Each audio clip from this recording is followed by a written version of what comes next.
Mesdames et messieurs, bonjour. Ici Vincent Aurélana-Pepin et bienvenue à votre bulletin de nouvelles TVCL où nous couvrons toute l'actualité du territoire des Laurentides, d'une partie de Lanaudière ainsi que d'une partie de l'Outaouais. Nous commençons cette semaine avec la ville de Mont-Laurier qui désire informer les citoyens que la période d'inscription au cours de natation à la piscine municipale pour la session printemps a débuté le 5 février via la plateforme Amelia disponible au ville-montlaurier.qc.ca. Cette session de 10 cours commencera à partir du 15 mars et se terminera le 22 mai. Bien qu'il soit fortement recommandé de vous inscrire en ligne, il est également possible de vous inscrire par téléphone en communiquant au 819-623-1221 au poste 730 durant les heures d'ouverture de l'hôtel de ville. Les horaires et les tarifs des différentes catégories sont également disponibles en visitant le ville-montlaurier.qc.ca dans l'onglet Loisirs et culture, inscription en ligne.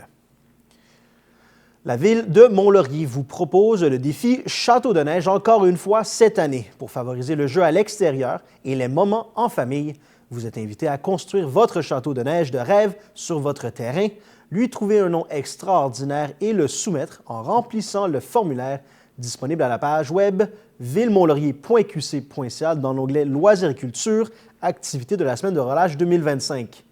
La Ville de Mont-Laurier offrira 3 grands prix à 3 châteaux différents, soit 2 nuitées chez Lièvre Rouge dans la yourte nichée en forêt, un accès pour la famille à l'activité de navette et tour d'observation au Parc régional de la Montagne du Diable et un accès pour la famille au centre d'amusement Nation Urbain. Vous avez jusqu'au 26 février prochain pour construire votre château et l'inscrire en ligne via le site web de la Ville de Mont-Laurier. Le défi Château de neige s'adresse à tous les habitants de Mont-Laurier. Il n'y a aucune restriction sur l'âge. Il suffit de bâtir un château de neige, de le prendre en photo et de l'inscrire dans le formulaire prévu à cet effet. Les inscriptions seront acceptées jusqu'au 26 février prochain à 23h45. 3 prix seront encore une fois remis à 3 châteaux participants différents. Les gagnants seront annoncés à 13h30 lors de la fête de la relâche qui aura lieu le samedi 1er mars 2025 au Parc Ernest-Léonard. La fête de la relâche aura lieu le samedi 1er mars et débutera de 10h à 16h au Parc Ernest-Léonard. La programmation propose une foule d'activités gratuites pour les familles. La Ville de Mont-Laurier est heureuse d'informer les citoyens qu'un nouveau tableau de pointage à la fine pointe de la technologie a été installé au centre sportif Jacques-Lesage. Lors des parties, les chronométreurs auront dorénavant accès à un logiciel simplifié qui leur permettra de personnaliser le tableau aux couleurs des équipes et d'inclure de l'animation pour le grand plaisir des spectateurs comme des joueurs. Ce nouvel écran numérique offrira une flexibilité exceptionnelle pour la diffusion de contenu.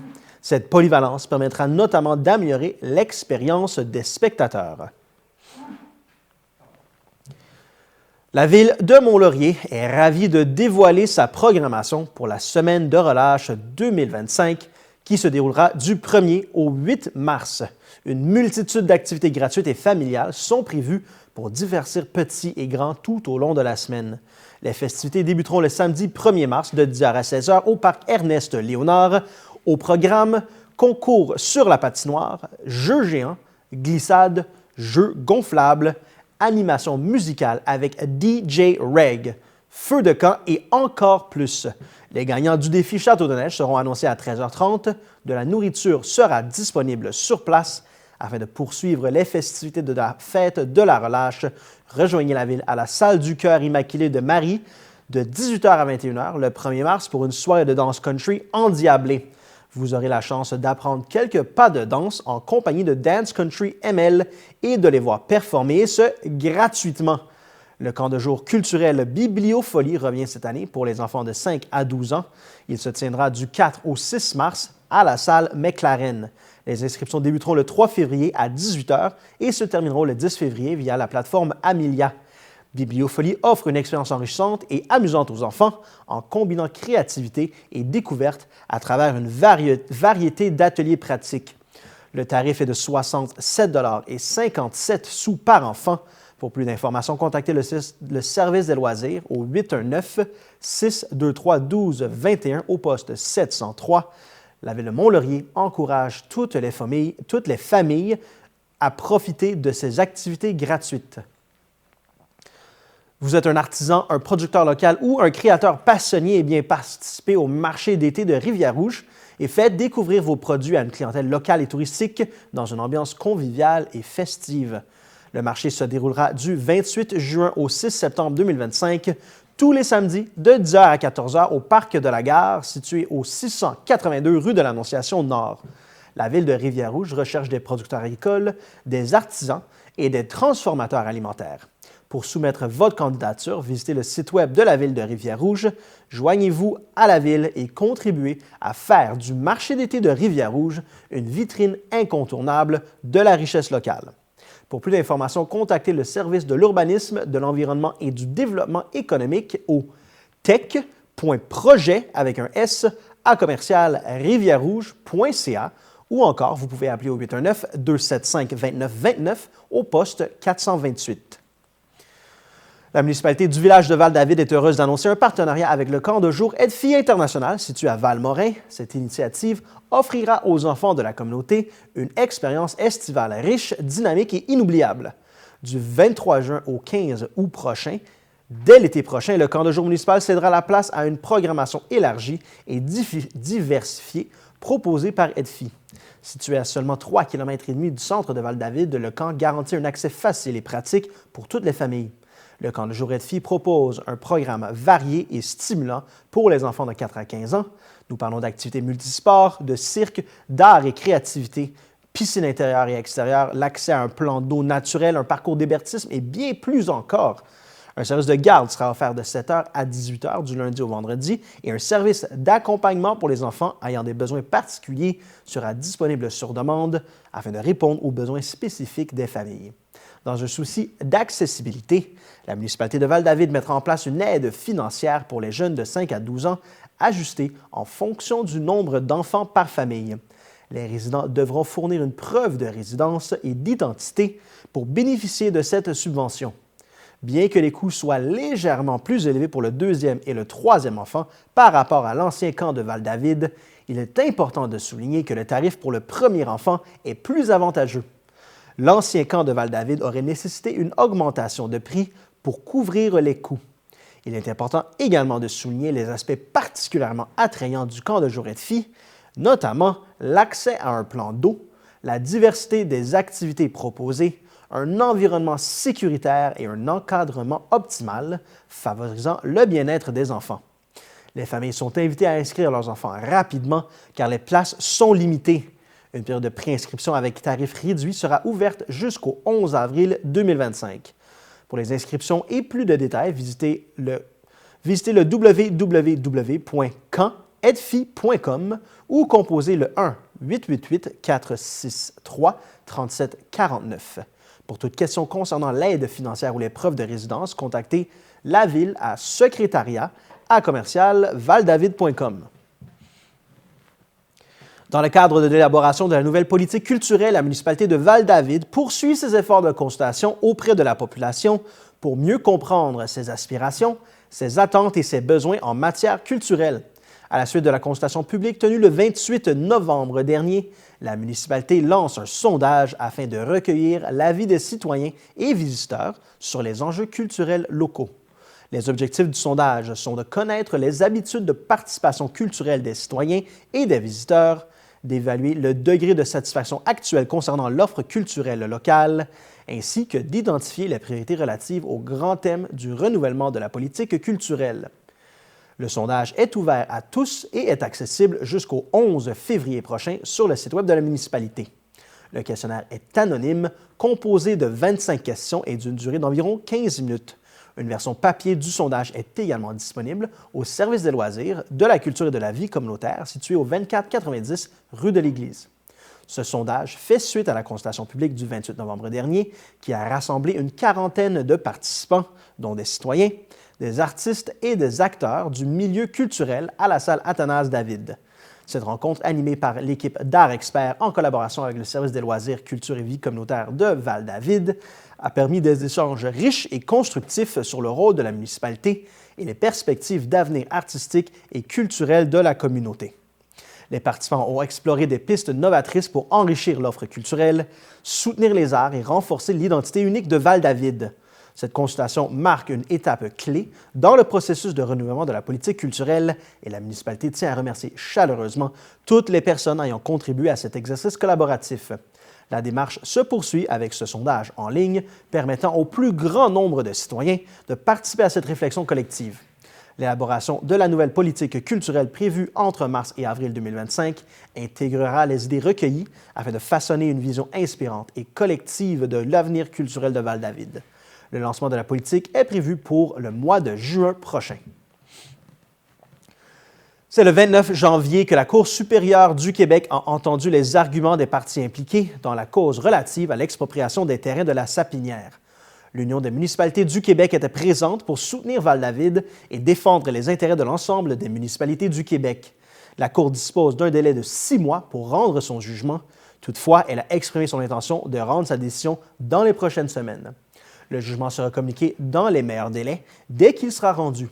Pour toute information concernant cette cause, la municipalité de Val-David vous invite à consulter le site web valdavid.com sous l'onglet Projet majeur / Construction de la nouvelle école. La municipalité de Val-David est heureuse d'annoncer l'arrivée de Tania Madalena, urbaniste expérimentée au poste de directrice du service de l'urbanisme et de l'environnement. Forte de plus de 10 ans d'expérience en aménagement du territoire, Mme Madalena est titulaire d'un baccalauréat en urbanisme, de certification en gestion et en lean management, et elle est également membre de l'Ordre des urbanistes. Elle possède une expertise en analyse et vulgarisation de dossiers complexes ainsi qu'en supervision de projets de développement. Son parcours reflète son engagement envers le développement durable des municipalités ainsi que sa capacité à encadrer efficacement des projets structurants en environnement et en aménagement. Le directeur général de Val-David, François Saint-Amour, mentionne que toute l'équipe de Val-David est fière d'accueillir Mme Madalena et que ses connaissances en urbanisme et son leadership en font un atout majeur pour le développement durable de Val-David. Il ajoute que l'accompagnement des citoyens et des promoteurs est au cœur des préoccupations de Mme Madalena, ce qui cadre parfaitement avec les valeurs mises en place par l'équipe actuelle de la municipalité de Val-David. Depuis janvier 2024, 9 municipalités de Laurentides travaillent solidairement à l'élaboration d'un plan de protection des sources d'eau potable accompagné d'Abrinor, qui est l'organisme de bassin versant de la rivière du Nord. Cette initiative vise à préserver ou à améliorer la qualité et la quantité de l'eau potable en réponse aux menaces potentielles mises en lumière par des analyses de vulnérabilité conformes au règlement sur le prélèvement des eaux et leur protection du gouvernement du Québec. Les municipalités impliquées dans ce projet sont la ville de Saint-Jérôme, la ville de Prévost, la municipalité de Piémont, la ville de Saint-Sauveur, la ville de Sainte-Adèle, la municipalité de Val-Morin, la municipalité du village de Val-David, la ville de Sainte-Adèle, la ville de Sainte-Agathe-des-Monts et la municipalité de Sainte-Lucie-des-Laurentides. Mélanie Lauzon, directrice générale d'Abrinor, affirme que ce projet reflète exactement la mission de la gestion intégrée de l'eau, démontrant l'importance d'une solidarité amont-aval du territoire. Elle ajoute qu'il est inspirant de collaborer avec autant de municipalités motivées à protéger les ressources en eau de manière concertée. Les municipalités responsables de prélèvement d'eau de catégorie 1, donc celles desservant plus de 500 personnes, devaient soumettre en 2021 un rapport d'analyse de vulnérabilité de leurs sources d'approvisionnement visant à identifier les menaces potentielles pour la qualité et la quantité de l'eau. Dans ce contexte, Abrinor a réalisé une analyse de vulnérabilité pour la ville de Saint-Jérôme. Constatant des menaces communes à celles d'autres municipalités en amont, l'organisme de bassin versant a amorcé un partenariat avec celle-ci afin d'élaborer un plan de protection conjoint des sources d'eau potable. Les problématiques priorisées dans l'élaboration du plan sont les suivantes, soit les eaux usées, des installations septiques individuelles, les eaux usées municipales et industrielles, la disponibilité et la quantité d'eau, les inondations, l'entretien des routes, le transport et l'entreposage d'hydrocarbures et les sites contaminés. Afin de coordonner leurs actions face aux menaces identifiées, de mutualiser leurs ressources et d'harmoniser leurs responsabilités, les municipalités ont choisi d'élaborer un plan collaboratif plutôt que de réaliser individuellement leur plan de protection des sources d'eau potable. Une demande de subvention a été soumise dans le cadre du programme pour l'amélioration des plans de protection des sources d'eau potable du ministère de l'Environnement, de la lutte contre les changements climatiques de la faune et des parcs. Les nouvelles concernant ce plan seront communiquées tout au long de la démarche. Avec le froid intense ressenti à travers la province au cours des derniers jours et prévu prochainement, il est plus important que jamais d'être bien préparé sur la route. Une panne en plein hiver peut rapidement devenir inconfortable, voire dangereuse. Pour éviter les mauvaises surprises, équipez votre voiture d'une trousse d'urgence bien garnie. Les essentiels à avoir sous la main sont une couverture chaude pour rester au chaud en cas d'arrêt prolongé, des câbles de démarrage ou un bloc d'alimentation portatif pour éviter les mauvaises surprises avec la batterie, une lampe de poche avec pile de rechange, une trousse de premiers soins, une réserve de liquide lave-glace pour garder une bonne visibilité, de l'eau et des collations non périssables pour patienter en toute sécurité, un chiffon réutilisable et quelques outils de base comme un tournevis, des pinces, des gants, du ruban adhésif. Avant de prendre la route, vérifiez l'état de votre véhicule, faites le plein et assurez-vous d'avoir tout le nécessaire pour changer un pneu en cas de crevaison. Soyez prévoyant, soyez prudent. En période de froid extrême, une bonne préparation peut faire toute la différence. Prenez soin de vous et conduisez prudemment. Revenez-nous après la pause.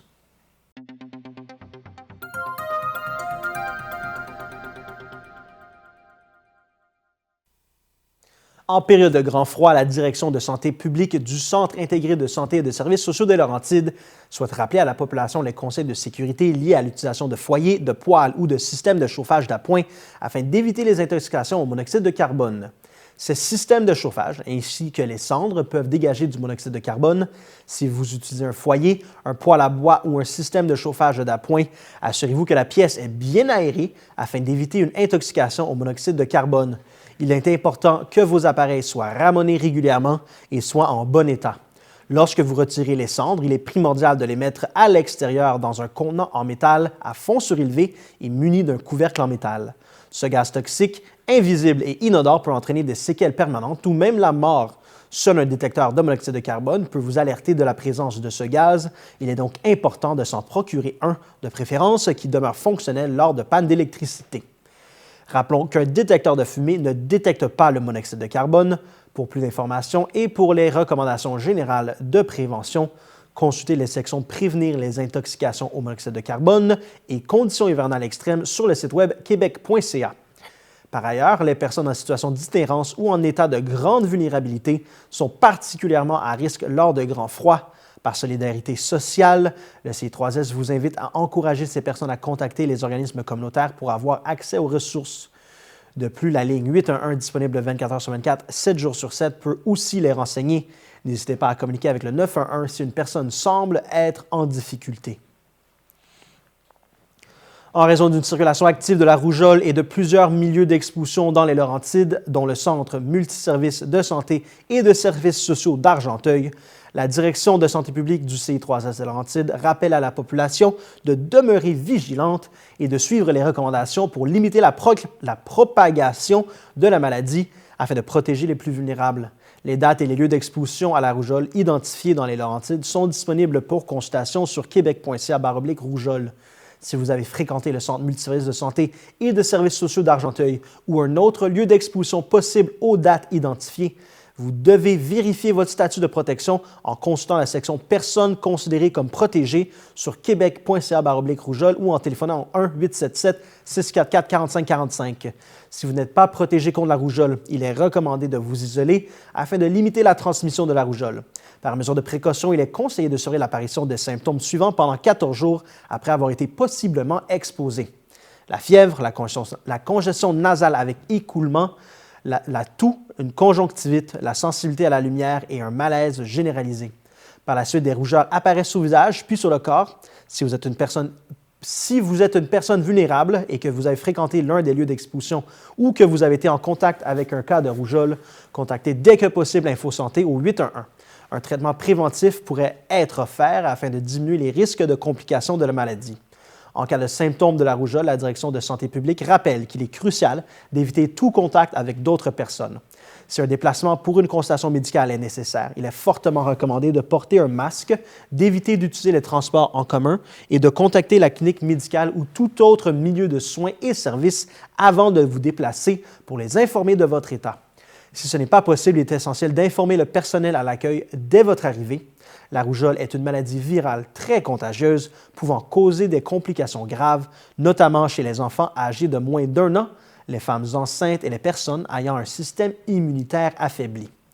La maladie peut entraîner des complications possibles telles que la pneumonie, la perte de la vue ou de l'audition, des dommages au cerveau et même le décès. Il est possible d'être infecté et de contracter la maladie sans avoir été en contact direct avec une personne atteinte de la rougeole. Il peut suffire de s'être trouvé dans la même pièce qu'une personne contagieuse, même durant une courte période. La vaccination demeure le moyen le plus efficace de prévention contre la rougeole. Au Québec, selon le calendrier régulier de vaccination, les enfants reçoivent le vaccin contre la rougeole à 12 et 18 mois. Cependant, la vaccination est offerte gratuitement à toute personne née à partir de 1970 qui n'a jamais reçu le vaccin contre la rougeole ou qui n'a jamais eu cette maladie. Les personnes nées avant 1970 sont considérées comme protégées contre la rougeole. La prise de rendez-vous pour obtenir le vaccin contre la rougeole est accessible sur clicsante.ca ou par téléphone au 1-877-64-45-45 du lundi au vendredi de 8h à 18h. Devant l'augmentation de la transmission de plusieurs infections respiratoires telles que la grippe et la COVID-19, le Centre intégré de santé et de services sociaux des Laurentides a modifié ses consignes et le port du masque est de nouveau obligatoire dans certaines installations. Pour les visiteurs et proches aidants, le port du masque est obligatoire pour les personnes souhaitant être auprès d'un usager hospitalisé en centre hospitalier ou en observation à l'urgence. Toutefois, il n'est pas obligatoire dans les autres secteurs ainsi que dans les milieux de vie tels que les CHSLD, mais demeure fortement encouragé. Pour les usagers, le port du masque demeure obligatoire dans toutes les installations du CI3S Laurentides pour les usagers ayant des symptômes respiratoires et ou liés à la COVID-19. Il n'est pas obligatoire autrement, mais demeure suggéré, particulièrement pour les personnes immunosupprimées ou greffées. Dans les milieux de vie, le masque n'est pas obligatoire. Pour les travailleurs de la santé, le port du masque est obligatoire en présence d'un usager à l'hôpital ou dans un contexte de soutien à domicile. Julie Delaney, présidente directrice générale du CI3S des Laurentides, explique que la mise en place de cette mesure est nécessaire pour assurer le bien-être et la santé des usagers et du personnel. Pour connaître tous les détails quant au port du masque dans les installations du CI3S des Laurentides, visitez la section Visiteurs et proches aidants du site web du CI3S des Laurentides. Pour soutenir les organismes communautaires à assurer l'offre de services aux citoyens vulnérables, le Conseil des maires de la MRC des Laurentides alloue cette année une enveloppe de plus de 100 000 $. Ce fonds a pour but d'offrir un soutien principalement à la mission de l'organisme, mais aussi pour le démarrage d'un nouveau projet venant contrer un enjeu ou encore veiller à la poursuite d'un service ou d'une activité existante et essentielle. Les organismes à but non lucratif, les associations et autres entités œuvrant pour le bien communautaire sont invités à soumettre leur candidature pour bénéficier de cette aide financière. Le montant alloué d'un maximum de 10 000 $ variera en fonction des projets soumis qui répondront aux critères d'évaluation et aux priorités d'intervention du territoire de la MRC des Laurentides, soit le soutien aux populations vulnérables, le logement et l'itinérance, la santé mentale, la sécurité alimentaire et le transport collectif et adapté. L'an dernier, 17 organismes ont reçu une aide financière grâce à ce fonds pour une somme totale de 103 500 $. Face aux enjeux sans cesse grandissants, les élus apportent une aide concrète et directe aux organismes socio-communautaires du territoire. Les demandes reçues seront étudiées par le Comité de développement social de la MRC, composé de 5 élus, et de la Direction générale qui, au cours des 3 dernières années, ont rencontré au moins 40 organismes et tables de concertation. La date limite de ce dépôt de dossier est fixée au lundi 17 février 2025 à 23h59 à l'adresse courriel socio-communautaire@mrclaurentide.qc.ca.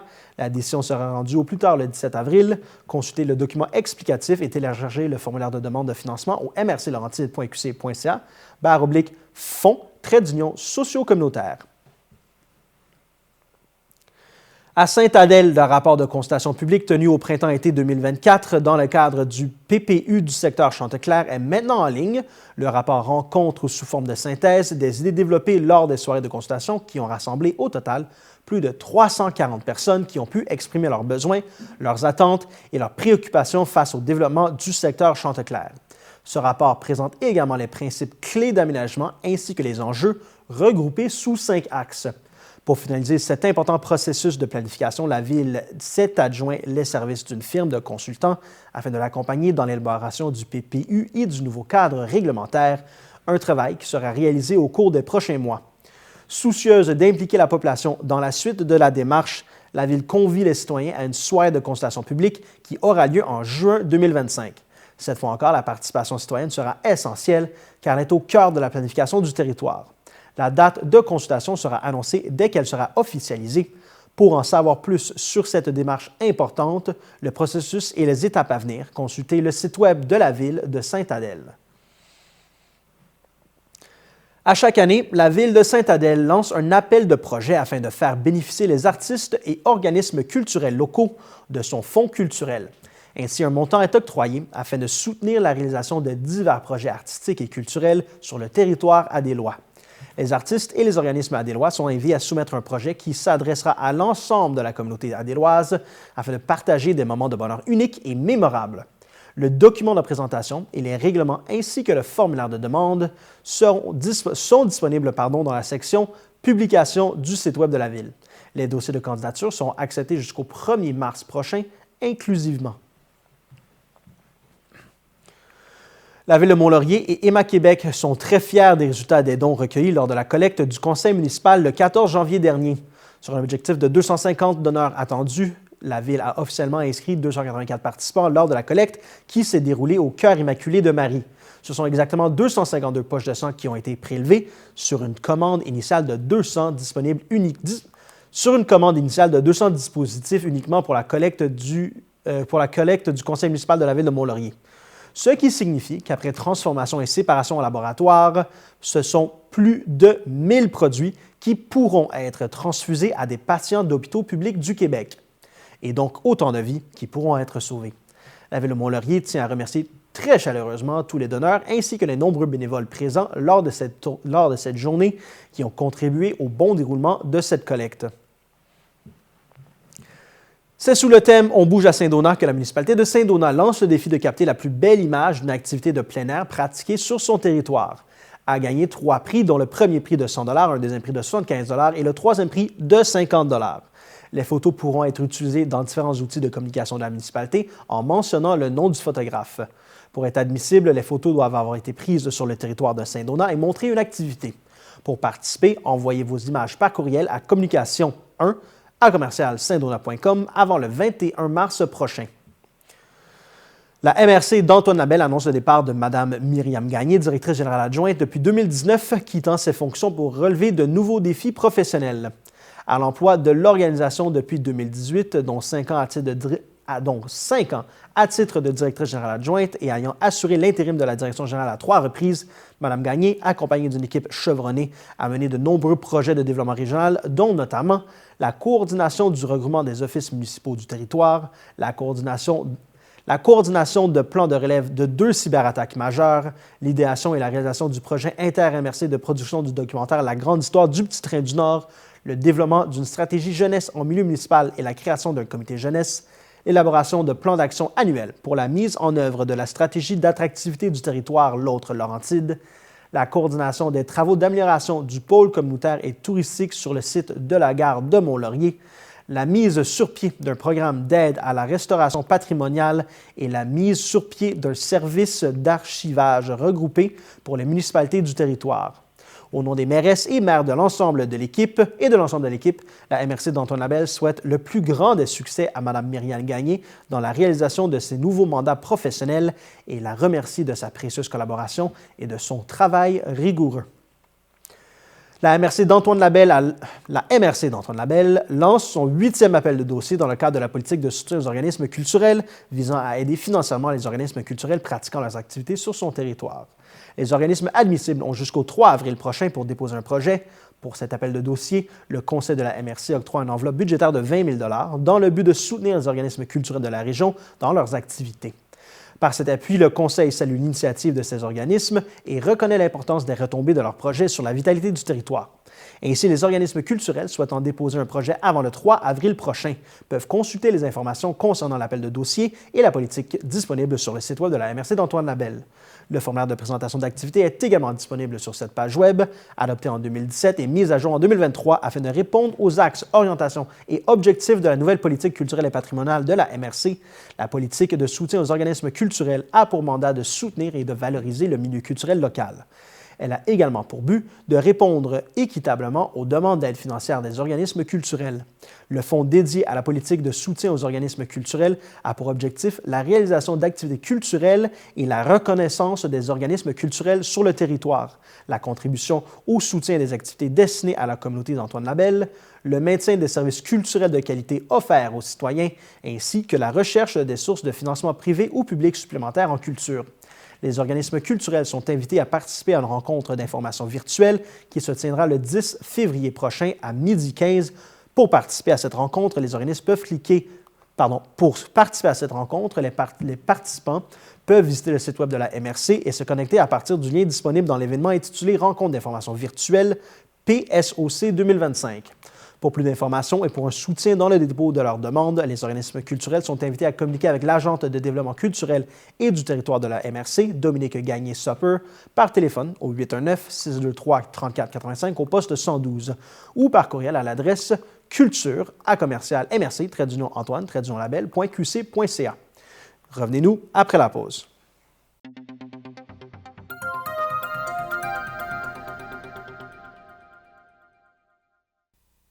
La MRC d'Antoine Labelle, conjointement avec l'organisme École au champ, offrira des animations scolaires à la ferme aux écoles primaires du territoire. Cette action vise à soutenir le milieu scolaire dans le développement d'activités pédagogiques à la ferme.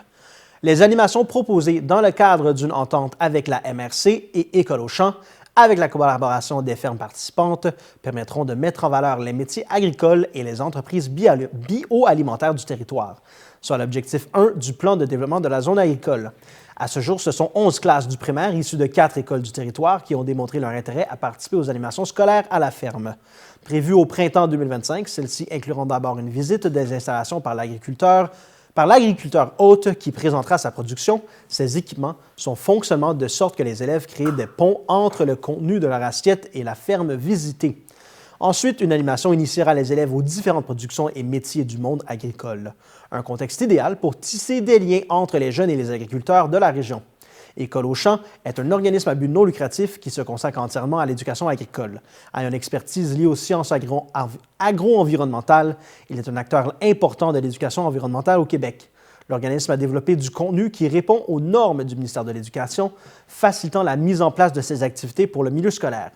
Ainsi, École au champ travaille auprès de la clientèle jeunesse pour inspirer la passion, cultiver le leadership et façonner l'avenir des jeunes à travers des programmes innovateurs et des expériences immersives du domaine de l'agriculture. Si vous êtes un professionnel du milieu de l'éducation et aimeriez offrir ces animations dans votre établissement scolaire, contactez la chargée de projet en développement agroalimentaire de la MRC d'Antoine Labelle, Nadia Brousseau, au 819-623-3485 au poste 213 ou par courriel à pdza@mrc-antoine-labelle.qc.ca. Pour plus d'informations sur le plan de développement de la zone agricole, visitez le site web de la MRC d'Antoine Labelle. La députée de Labelle, Mme Chantal Janotte, est fière d'annoncer au nom de la vice-première ministre et ministre des Transports et de la Mobilité durable, Mme Geneviève Guilbeault, des investissements de 16 823 918 $ dans le comté de Labelle. Ce montant vise à assister 11 municipalités dans leur processus d'amélioration ou de maintien des infrastructures du réseau routier local et municipal. Ces sommes proviennent du programme d'aide à la voirie locale. Voici donc les 11 projets soutenus. Pour la ville d'Amherst, le chemin Rockway Valley pour 563 883 $. Pour Ferme-Neuve, pour le premier rang de Wirtel, 3 417 500 $. Pour Huberdeau, pour le chemin de la Rivière-Rouge, 445 996 $. Pour la Macasa, pour le chemin du Pont-Couvert, 1 156 263 $. Pour Labelle, pour le chemin du lac Labelle, 3 86 858 $. Pour Lac Saguet, pour le chemin du lac Allard, 1 38 145 $. Pour Lac Saint-Paul, pour le chemin Poisson, 259 751 $. Pour Montlhéry, pour la rue de la Madone, le chemin du Tour du Lac et la montée Lantier, 2 56 269 $. Pour Mont-Saint-Michel, pour le remplacement d'un ponceau à la montée du lac Gravel, 112 513 $. Pour Mont-Tremblant, pour le chemin du village, 686 740 $. Et pour Rivière-Rouge, pour les chemins de la Liberté et de la Rivière-Nord, 4 millions de $. Soucieux de bien répondre aux besoins des usagers de la route, le gouvernement contribue financièrement à la réalisation de plusieurs travaux de réfection et d'entretien des infrastructures routières locales. Pour l'année financière 2025-2026, plus de 384 000 $ seront en effet investis dans le cadre d'une version bonifiée du programme d'aide à la voirie locale, de manière à préserver l'efficacité et la sécurité des transports au Québec. Paul Germain, maire de Prévost, a accompagné le premier ministre du Québec, M. François Legault, le ministre de l'Éducation, M. Bernard Drinville, la ministre responsable des Aînés, ministre délégué à la Santé et députée de Prévost, Mme Sonia Bélanger, ainsi que plusieurs autres partenaires, afin de lancer le projet de construction de la nouvelle école secondaire située à Prévost, dont l'ouverture est officiellement confirmée pour l'automne 2028. Érigée dans la partie nord de l'ancien club de golf Shawbridge, entre la route 117 et la rue principale, la nouvelle école aura une capacité d'accueil de 1218 élèves dans la région qui enregistre une forte croissance démographique. L'école comprendra 35 classes, 6 laboratoires de sciences, 7 locaux d'art, un auditorium de 300 places avec scène, 4 plateaux sportifs, une place publique extérieure et un terrain de football et autres sports. Le maire de Prévost, Paul Germain, affirme que cette école est un cadeau fait aux jeunes de la ville. Il ajoute qu'au cœur de Prévost, ils pourront s'épanouir dans un établissement scolaire qui leur ressemble et devenir les citoyens de demain. Il ajoute qu'il s'agit d'un investissement dans l'avenir des jeunes et dans celui de la ville. Cette importante étape confirme les échéanciers et l'investissement de 226 millions de dollars du gouvernement du Québec pour la construction de cette école de nouvelle génération. Les travaux devraient officiellement débuter ce printemps. En 2023, la ville de Prévost a acquis le terrain d'une superficie de 16 500 mètres carrés où sera construite la future école dont la portion dédiée à cet établissement d'enseignement est cédée au Centre des services scolaires de la Rivière-du-Nord. Proactive depuis plus de 8 ans dans ce dossier très important pour les résidents des environs, la ville de Prévost pourra également entamer les travaux d'infrastructure et de réfection essentiels à sa concrétisation, notamment un nouveau pont et un tronçon pour relier l'école à la route 117. M. Germain soutient que cette annonce est l'aboutissement de nombreux efforts menés par les citoyens de Prévost. Il explique que cette nouvelle redonne foi en la vitalité de la ville. Enveloppé par la nature, le secteur enchanteur de Prévost, où sera localisée l'école secondaire, connaîtra une grande transformation et deviendra un écoquartier, le cœur des courants. M. Germain déclare qu'à Prévost, l'administration et la population aiment les défis et sortir des sentiers battus et que c'est pourquoi la ville peut affirmer avec fierté que l'arrivée de cette école représente encore plus que la construction d'une institution d'enseignement. Il ajoute que celle-ci se trouvera sur un site d'exception entouré d'espaces verts et près de pistes cyclables, qu'il s'agira d'un lieu de connaissances, d'activités parascolaires et de loisirs favorisant la persévérance scolaire. L'implantation de l'école dans un environnement aussi riche et verdoyant a permis à Prévost de concevoir un projet innovateur et ambitieux. Les Prévostois et Prévostoises retrouveront adjacent au site de l'école secondaire un parc avec auditorium extérieur, une nouvelle bibliothèque et un centre communautaire, des lieux d'activités culturelles, d'ateliers et de conférences, où des salles de travail et postes informatiques seront également disponibles. De nombreux services de proximité y verront le jour, des plateaux sportifs, des aires de jeu et un réseau de sentiers qui sauront répondre aux attentes des citoyens les plus actifs. À Prévost, aux 3 ans, un nouveau rôle foncier est établi par le service d'évaluation foncière de la MRC de la Rivière-du-Nord et déterminé de façon totalement indépendante par des évaluateurs agréés professionnels. Il s'agit d'un exercice obligatoire en vertu de la loi sur la fiscalité municipale. L'année 2025 correspondra à la première année du nouveau rôle d'évaluation. Votre rôle 2025-2027 peut être consulté sur le site Internet de la Ville au ville.prévost.qc.ca/taxation-évaluation ou vous pouvez le faire également via votre compte de taxes ou encore suite à une demande au service de taxation. N'oubliez pas que les demandes de révision de valeur doivent être déposées auprès de la MRC de la Rivière-du-Nord avant le 1er mai 2025. Des frais sont exigibles. En février, vous recevrez par la poste votre nouveau compte de taxes. Il peut également être consulté en ligne. Aucun avis de rappel ne sera envoyé par la Ville en cours d'année, d'où l'importance de bien consulter votre compte afin de respecter les délais de paiement prescrits. Les taxes foncières peuvent être payées en un versement unique ou en 4 versements égaux si le montant est de 300 $ et plus. Les dates de versement en 2025 sont le 17 mars, le 20 mai, le 21 juillet et le 22 septembre. La Ville de Prévost est présentement en période de recrutement pour combler les postes suivants: animateur de camp de jour, accompagnateur, sauveteur. Les candidatures doivent être soumises avant le 21 février. Les personnes intéressées doivent répondre aux critères mentionnés dans l'offre d'emploi disponible sur le site Web de la Ville et âgées de 16 ans ou plus. Envoyez votre candidature à l'adresse emploi@ville.prévost.qc.ca. Le service de sécurité incendie de la Ville de Prévost tient à vous rappeler qu'il est essentiel de vérifier vos appareils de chauffage fréquemment afin de vous assurer de leur bon état. De plus, pour les appareils de chauffage au bois, il est recommandé de faire ramoner la cheminée après avoir brûlé 4 à 6 cordes de bois. L'accumulation de 3 à 5 mm de créosote sur la paroi du conduit est un autre indicateur qu'un nettoyage est nécessaire. Notez que la fréquence de ramonage peut varier selon l'essence de bois utilisée. Par exemple, le bois dur produit moins de créosote que le bois mou. Il est idéal de faire ramoner la cheminée à la fin de la saison. Si vous utilisez votre appareil quotidiennement en hiver, un nettoyage à la mi-saison est recommandé. Un ramonage régulier permet de prévenir les incendies de cheminée et les intoxications au monoxyde de carbone.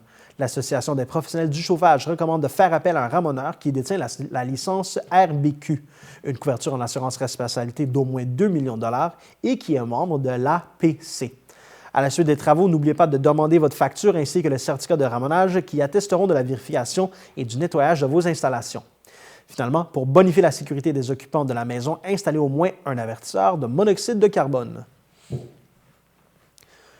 Devant le succès du guide estival, la MRC des Pays d'en Haut est fière d'offrir un tout premier guide hivernal 2024-2025. Le précieux outil est actuellement disponible en format électronique et sa version imprimée l'est dans l'ensemble des présentoirs touristiques. Il permet de découvrir la diversité et la richesse des activités hivernales disponibles sur le magnifique territoire de la MRC. Ce guide est le fruit d'une collaboration avec la Société de plein air des Pays d'en Haut et les gestionnaires des réseaux de sentiers. Grâce à l'expertise de la SOPER en matière de recensement des sentiers, de rédaction et de production de cartes, le guide propose une vision complète et attrayante des activités de plein air à pratiquer sur le territoire de la MRC. Une attention particulière a été portée à l'ajout de contenu mettant en valeur certains éléments d'histoire et de patrimoine de la région, une nouveauté par rapport à l'édition estivale. Composé de 64 pages, le guide regroupe toutes les informations nécessaires pour profiter des activités hivernales telles que le ski de fond, la raquette, le fat bike, la marche hivernale, la randonnée alpine, le ski alpin et le patin. Il est disponible gratuitement en format électronique sur le site web de Plein Air Pays d'en Haut. Une version papier tirée à 3000 exemplaires est également disponible dans une cinquantaine de présentoirs touristiques, les bureaux d'accueil touristique de Saint-Sauveur et de Sainte-Adèle et les réseaux de sentiers ainsi qu'au bureau d'information touristique de la Porte du Nord. Revenez-nous après la pause.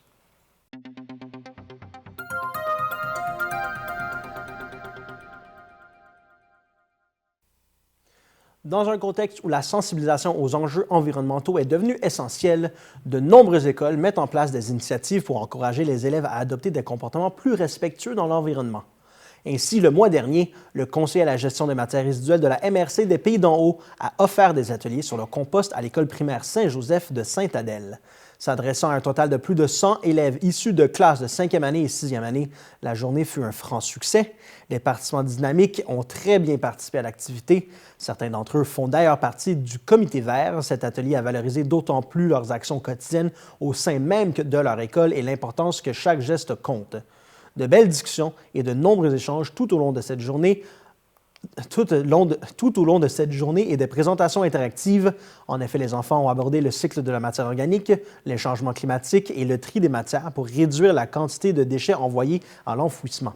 L'atelier de compostage est bien plus qu'une simple activité écologique. Il représente une véritable opportunité d'apprentissage permettant aux élèves de devenir des acteurs du changement pour un avenir plus durable. Ce projet nourrit donc non seulement l'esprit des enfants, mais aussi la Terre, contribuant ainsi à la préservation de l'environnement, tout en favorisant une approche pédagogique innovante et responsable. En intégrant le compostage dans le quotidien scolaire, les écoles offrent à leurs élèves des outils pratiques et des valeurs durables qu'ils pourront appliquer tout au long de leur vie. Les établissements intéressés peuvent communiquer avec la MRC des Pays d'en Haut à collecteici@mrcpdh.org pour planifier des activités. Le Conseil de la MRC des Pays d'en Haut a entériné le processus d'appel de projet admissible au Fonds Culture et Patrimoine 2025, lequel a débuté le mois dernier. La date limite pour déposer une demande de candidature sera le 17 février prochain. Rappelons que le Fonds Culture et Patrimoine offre une aide financière complémentaire à des projets et a pour but d'assurer la mise en œuvre de la politique culturelle de la MRC des Pays d'en Haut, adoptée en 2006, en soutenant les initiatives culturelles et patrimoniales des organismes et artistes du territoire. Le Fonds Culture et Patrimoine disposera d'une enveloppe globale de 65 000 $ pour obtenir de plus amples informations sur ce fonds. Consultez le site web lespaysdenhaut.com/fonds trait d'union et programme, ou communiquer avec Philippe Laplante, conseiller au développement culturel au 450-229-6637 au poste 119 ou à l'adresse courriel plaplante@mrcpdh.org. Il est fortement suggéré aux promoteurs de projets de communiquer avec le conseiller au développement culturel plusieurs jours avant la date de dépôt afin de vérifier leur admissibilité. Dans le cadre de la modernisation de la collecte sélective, la MRC des Pays d'en haut emboîte le pas au reste du Québec et les bacs de récupération passent du vert au bleu. La transition se fera graduellement alors que les bacs verts seront remplacés par des bleus lors de nouvelles constructions ou de bris majeurs. D'ici à ce que la transition soit complétée, la MRC continuera de collecter les bacs verts. Également, depuis le 1er janvier 2025, le plastique numéro 6, dont le polystyrène alimentaire ou styromousse, sont acceptés dans le bac de récupération. Il est donc plus nécessaire d'aller les porter à l'éco-centre. Le polystyrène de protection, en revanche, n'est toujours pas accepté dans le bac de récupération et doit toujours être apporté à l'éco-centre. Pour plus d'informations sur les collectes de matières résiduelles, veuillez contacter la MRC des Pays d'en haut au 450-229-8052 ou au infocollecte@mrcpdh.org. La Ville de Saint-Sauveur est fière d'avoir reçu la certification municipalité éco-consciente du programme Municipalité éco-connectée mis sur pied par l'organisme Éco-Corridor Laurentien. Cette distinction vient confirmer l'engagement de la Ville à favoriser un aménagement du territoire conscient de l'importance de la conservation des milieux naturels, de la protection de la biodiversité et de la connectivité écologique, notamment par la réalisation d'actions concrètes et l'adoption de mesures réglementaires conséquentes. Concrètement, la Ville a réalisé plusieurs actions de conservation à ce jour, soit adopter son plan de conservation des milieux naturels, dresser la cartographie des noyaux de conservation présents sur son territoire et des corridors écologiques incluant une zone tampon de 5 km à l'extérieur de ses limites territoriales, réaliser l'inventaire des espèces d'amphibiens et de reptiles présentes dans le bassin versant du Grand Ruisseau, offrir une subvention à ses citoyens pour la plantation d'arbres dans le périmètre urbain et les rives, mettre en œuvre la campagne Biodiversité en tête, qui inclut plusieurs actions de protection de la biodiversité et d'événements de sensibilisation pour les sauverois, réaménager le parc Camille-Michel pour favoriser son adaptation au changement climatique, installer des pancartes de traverse de tortues au lac Prévost. Le programme Municipalité éco-connectée est une initiative lancée en novembre 2024 par Éco-Corridor Laurentien. Destiné aux municipalités, ce programme d'accompagnement repose sur une participation volontaire et implique un engagement fort des municipalités pour favoriser la connectivité écologique et renforcer la protection des corridors écologiques et des noyaux de conservation dans la région des Laurentides. Pour obtenir plus de renseignements sur l'initiative, les citoyens peuvent consulter le site Web du programme. Pour toute information supplémentaire, contactez le service des communications et des relations avec les citoyens de la Ville de Saint-Sauveur. La municipalité de Saint-Hippolyte souhaite pourvoir 3 sièges citoyens au sein de son comité consultatif en environnement et développement durable. Le comité consultatif en environnement et développement durable de Saint-Hippolyte a pour mission de contribuer à la prise de conscience et à la mobilisation citoyenne et municipale sur les enjeux environnementaux préoccupant la communauté dans une perspective de développement durable. Il formule des avis et des recommandations sur toute demande qui lui est soumise par l'administration municipale ou le conseil municipal en matière d'environnement et sur tout dossier relatif à la qualité du milieu, à l'aménagement du territoire, à un projet d'envergure, à une stratégie, à une politique ou à une réglementation en matière d'environnement. Conformément à ce mandat, les membres du comité consultatif en environnement et développement durable étudient, formulent des recommandations, produisent des rapports et élaborent des plans et politiques portant notamment sur la protection de l'eau, de l'air, des sols, la conservation des milieux naturels, les changements climatiques, le développement du territoire et la gestion des matières résiduelles. Cette mission et ses enjeux vous interpellent, alors soumettez dès aujourd'hui votre candidature pour occuper l'un des 3 sièges vacants. Rédigez une brève lettre de motivation et joignez votre CV. Transmettez par courriel à gcimard@sainthypolite.ca avant le 3 février 2025 à 23h59. La municipalité de Saint-Hippolyte a mandaté l'entrepreneur Gingras Excavation pour l'installation d'un réservoir d'eau souterrain à proximité du parc canin afin qu'il soit accessible aux pompiers du service de sécurité incendie. Les travaux ont débuté le 3 février et devraient être conclus le 7 février. Par souci de sécurité, le parc canin et son stationnement seront fermés au public durant ce chantier. À Saint-Hippolyte, le projet de règlement numéro 1268-24 concernant la tarification relative au projet de lutte contre le myriophylle à épis au lac Écho a été déposé et sera soumis pour adoption le 4 février à 19 h, lors d'une séance extraordinaire du conseil municipal. Ce règlement a pour but d'établir la tarification pour la réalisation du projet dont les coûts seront répartis aux propriétaires fonciers du secteur visé. Également, à Saint-Hippolyte, le projet de règlement numéro 1269-25 décrétant une dépense et un emprunt de plus de 2 millions de dollars pour la réfection du pavage et du drainage de certaines rues situées sur le territoire de la ville sera soumis pour adoption lors d'une séance subséquente. Ce règlement a pour but de procéder à l'emprunt nécessaire pour effectuer les travaux de pavage et de drainage sur certains chemins de la municipalité.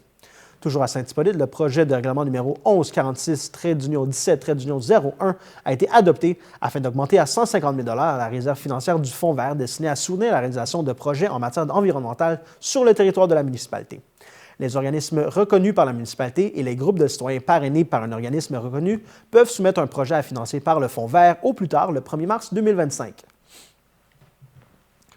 En prévision de l'édition 2025 du marché d'été de Mont-Tremblant, la Ville invite les producteurs et productrices ainsi que les artisans de l'agroalimentaire et des métiers d'art de la table à soumettre leur candidature pour participer gratuitement à cet événement qui se tiendra à l'espace public. Ce rendez-vous estival offre une vitrine exceptionnelle pour faire découvrir les produits de la région et valoriser le savoir-faire des marchands. Le tout se déroule dans une ambiance conviviale, ponctuée de prestations musicales qui bonifient l'expérience des visiteurs et des visiteuses. Les personnes qui souhaitent soumettre leur dossier sont invitées à remplir le formulaire d'inscription sur le site web de la Ville de Mont-Tremblant à villedemonttremblant.qc.ca/candidature-marché au plus tard le 19 février prochain. Les personnes sélectionnées recevront une confirmation au courant de la semaine du 10 mars 2025. Du 7 février au 30 mars, découvrez l'exposition Architecture organique de la nature, le tout petit moment de l'indécision de l'artiste visuel multidisciplinaire des Laurentides, Lynn Pinard, présentée à la salle Alphonse Desjardins. À travers ses œuvres, Mme Pinard explore la relation intimiste entre l'humain et la nature, tout en révélant la fragilité et la beauté d'un monde à respecter pour la survie collective. S'inspirant de ses balades en forêt, de ses cueillettes de matière et de photographies, ainsi que de ses lectures, l'artiste les relie dans une géométrie précise à partir de réflexions sur soi et sur notre humanité, tout en travaillant avec les concepts que sont les croyances et les symboles. Très jeune, Lynn Pinard assume une double pratique en métier d'art textile et peinture grand format. Diplômée en arts plastiques, elle complète ensuite des études en arts visuels à l'UQAM, affiliée à divers centres d'artistes, notamment le Haut 3e Impérial à Granby et le regroupement d'artistes de l'Université Bishop.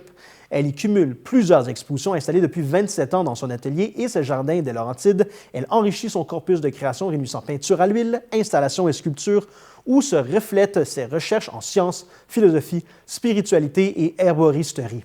Depuis plus de 40 ans, nombre de ses œuvres font partie de collections privées. Cette exposition est rendue possible grâce à l'entente de développement culturel conclue entre la Ville de Mont-Tremblant et le ministère de la Culture et des Communications du Québec. Pour tout renseignement, veuillez communiquer avec le service de la culture, des loisirs et de la vie communautaire à culture et loisirs à commercialvillemonttremblant.qc.ca ou appelez au 819-425-8614. Cet hiver, la Ville de Mont-Tremblant est heureuse d'offrir à sa population une activité musicale sur patins gratuite et inédite, les soirées DJ Givré. Ces soirées festives promettent de réchauffer l'hiver grâce à des rythmes endiablés et d'éblouissants effets de lumière sur les patinoires de la ville. Les personnes de tout âge sont bienvenues pour patiner au rythme du DJ et savourer un bon chocolat chaud offert sur place. Les événements auront lieu de 18h à 20h sur les patinoires suivantes, le 7 février à l'île sportif Éric Gay, le 14 février au parc Daniel Lauzon et le 21 février à l'aréna Gilles Cadieux. Toutes les installations extérieures se situent à proximité d'un local chauffé et de toilettes publiques. En cas de pluie, la soirée du 7 février sera déplacée à la patinoire couverte du parc Daniel Lauzon. Les emplacements et les conditions des patinoires sont disponibles à villedemonttremblant.qc.ca/patinoire. Les soirées du 14 et 21 février seront animées par nul autre que DJ Christian Allary, reconnu comme le concepteur de la musique des Grands Feux Loto-Québec et DJ officiel du Casino de Montréal. Le 7 février, DJ Illmaster prendra le relais et vous fera vivre l'ambiance des plus grandes boîtes de nuit du Québec. Pour plus de détails sur l'activité, communiquez avec le service de la culture, des loisirs et de la vie communautaire à culture et loisirs à commercialvilledemonttremblant.qc.ca ou en composant le 31 ou encore en appelant au 819-425-8614. Voilà, c'était tout cette semaine pour votre bulletin de nouvelles TVCL. Je vous remercie d'avoir été à l'écoute. À la semaine prochaine.